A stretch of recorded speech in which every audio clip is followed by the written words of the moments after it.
Hi guys, this is Paranormal Ray.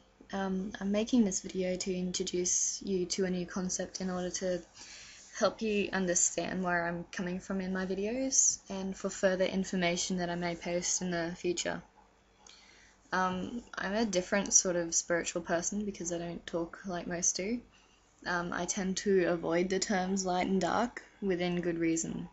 Not because the concepts are wrong, but because I believe that people don't understand the concepts properly and use them out of context unintentionally.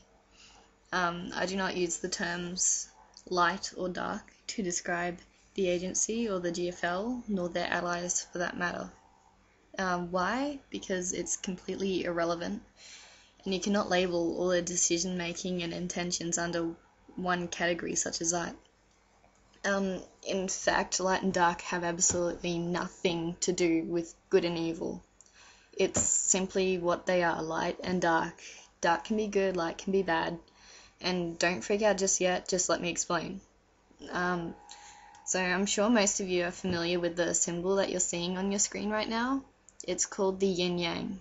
Most people would say it represents balance between two opposites, such as day and night, female and male, and even good and evil. Yes, it does represent balance, but to me it's slightly something more important. I personally consider this symbol to perfectly represent the third dimension, duality. So notice how the yin is not completely black and the yang is not completely white. This is for a reason. According to one of my astral friends, this is actually how all souls are born, in perfect balance. I've not seen this for myself, but I have good reason to believe and agree personally with what she says. The evidence is all around you. When you're honest enough within yourself, you know that you're capable of both. What matters is not that you have the potential to do good or bad, but what you choose to be and how you do it. The concept I'm trying to get you to understand is that there is no such thing as good and evil. So you might be asking why. So let's look at this from a different point of view. So what do we normally associate with dark? So a few keywords would be aggressive, dominating, war, fighting, masculine energy, power. And so some common keywords for light would be passive, allowing, peace, love, feminine energy, and abundance. So the two are extreme opposites of each other, and they need a certain amount of each other in order to work.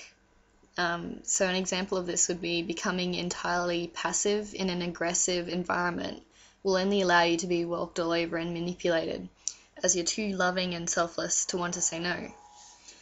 But if you're able to acquire enough dark energy and balance it properly, you don't become aggressive, but you become assertive. So you're capable of giving, but you refuse to let others take advantage of you.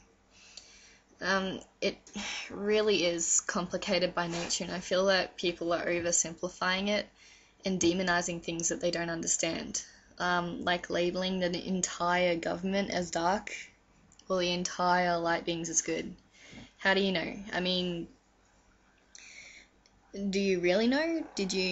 Are you saying this because it came from your experience after meeting these people, or is it just something that someone else told you or something that you might have read somewhere? There are people who are working for the government that are good. So you might be asking how I know this. Well, it's common sense. It really is. The government itself is not what is evil. Money is not evil. Televisions are not evil. The internet is not evil. All of these are completely neutral in nature. What makes them good or bad in your eyes is how you and other people use them. Thus, they are not one or the other, but they're both at the same time. does it really matter to you so much that you absolutely have to go out there and label absolutely everything and everyone as dark or light? You know, do you really need that simplified distinction? I mean, why can't they just be people or souls or, you know, a piece of equipment? Why do you have to, why do you feel like you have to go and do this?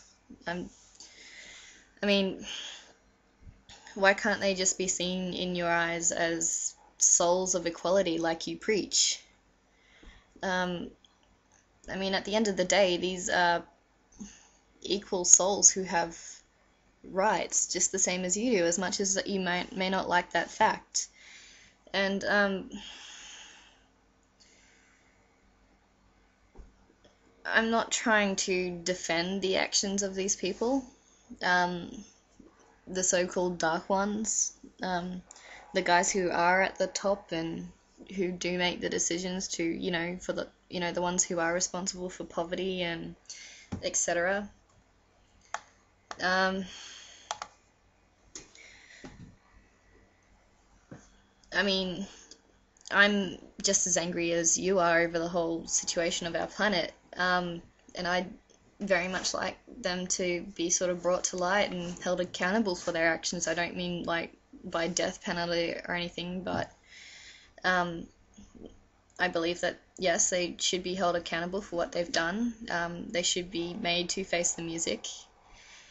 But it would be completely irresponsible for someone like me, and even hypocritical, to go out and label whole groups as just one thing when I'm part of a movement for change into a world of compassion and acceptance instead of warfare and punishment. Thanks for listening.